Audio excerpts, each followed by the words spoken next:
अप्रैल महीने की शुरुआत हो चुकी है और इसके साथ ही पेंशन सिस्टम में भी बड़ा बदलाव होने जा रहा है। जी हां, pension fund regulatory and development authority ने बीते मार्च महीने में यूपीएस को नोटिफाई किया था और इसके तहत 1 अप्रैल 2025 से लागू किए जाने के संबंध में नोटिफिकेशन जारी किया गया था।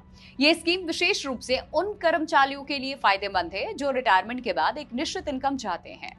यूपीएस उन केंद्रीय कर्मचारियों के लिए लागू होगा जो पहले से ही एनपीएस के तहत रजिस्टर्ड है। उनके पास अब विकल्प होगा कि वो एनपीएस या यूपीएस में से किसी एक को चुन सकते हैं। तो आइए जानते हैं इसका लाभ कैसे मिलेगा और कौन सा ऑप्शन ज्यादा बेहतर है।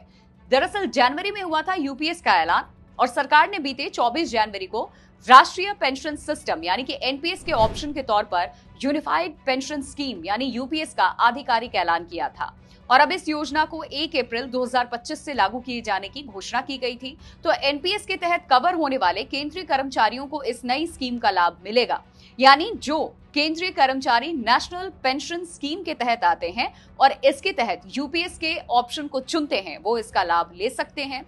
यूपीएस चुनने वाले लोग किसी अन्य पॉलिसी, रियायत, पॉलिसी चेंज, फाइनेंशियल बेनिफिट के हकदार नहीं होंगे।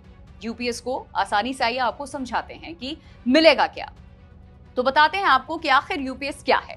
यूनिफाइड पेंशन स्कीम के तहत अब केंद्रीय कर्मचारियों को एक निश्चित पेंशन दी जाएगी जो कर्मचारी के रिटायरमेंट के पहले के आखिरी 12 महीने की एवरेज यानी कि बेसिक सैलरी का 50% होगा। कर्मचारी को यह पेंशन पाने के लिए कम से कम 25 साल तक सर्विस देनी होगी।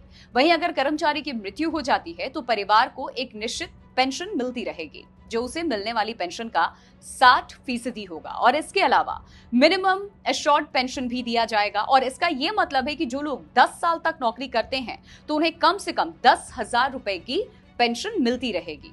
ये पहला लाभ होगा। यानी कि सरकारी योगदान अब कितना होगा?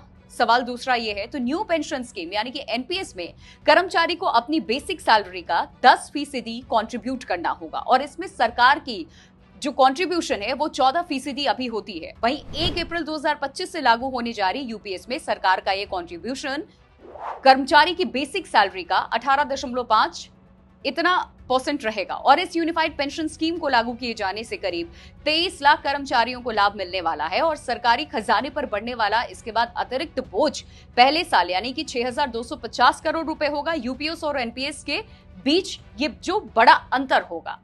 तो यूपीएस के तहत केंद्रीय कर्मचारियों को निश्चित पेंशन मिलेगी जो उनके रिटायरमेंट के पहले 12 महीने की औसत बेसिक सैलरी का आधा होगी। वहीं एनपीएस में पेंशन की राशि बाजार के रिटर्न पर निर्भर होती थी जिससे उसमें उतार चढ़ाव भी रहता था। तो यूपीएस और एनपीएस दोनों में सरकारी कर्मचारियों को वेतन का 10% योगदान देना होगा, लेकिन सरकारी योजना की बात करें तो एनपीएस में 14% कंट्रीब्यूशन था जबकि यूपीएस में ये 18.5% होगा। Zee News।